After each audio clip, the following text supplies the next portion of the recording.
Well, everyone, it's time for us to go into a quick little comparison between the Meta Quest 2 that came out a long time ago and the Apple Vision Pro. Now, the Vision Pro is definitely a more expensive device. It's over 10 times, I think it's like 11 or 12 times the cost of a Meta Quest 2 right now. So keep that in mind. You can buy a Meta Quest 2 right now, where the Vision Pro is coming out next year. So if you want to buy one, go for it. It's much cheaper. But the Vision Pro is definitely going to be a much beefier, much more powerful device. So that is one major thing to keep in mind. In terms of the chipsets inside, you're basically getting that Snapdragon chipset inside of the Oculus Quest 2 or the Meta Quest 2.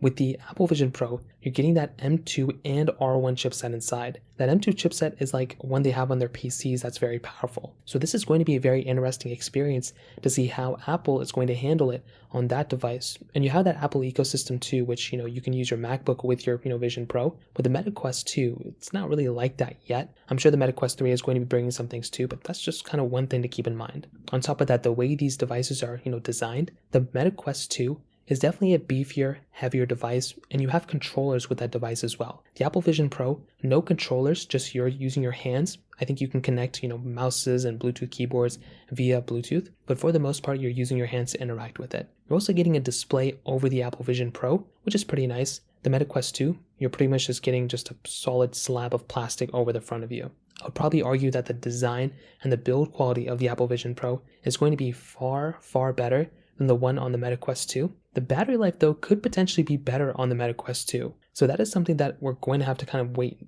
and see what happens there. I'd probably say you might be getting an extra hour of battery life from the Meta Quest 2 over the, Apple Vision Pro. So that's another thing we're going to have to wait and see. I'd probably say the Apple Vision Pro, it's definitely going to be a more powerful device. But if you're coming from no VR headset, even getting a Meta Quest 2 is still a very big jump. I would say the jump from a Meta Quest 2 to an Apple Vision Pro is also a pretty big jump, but that Meta Quest 2 is still worth buying. I mean, I think it's still a very decent headset to buy. If you're in the market, I'd probably recommend buying it. If you have any other thoughts or questions, let me know in the comment section below. Hit the like button, that would mean so much, but definitely hit that subscribe button. More importantly than everything else, I love every single one of you guys. Hopefully I'll catch you guys in the next video. Peace out till then.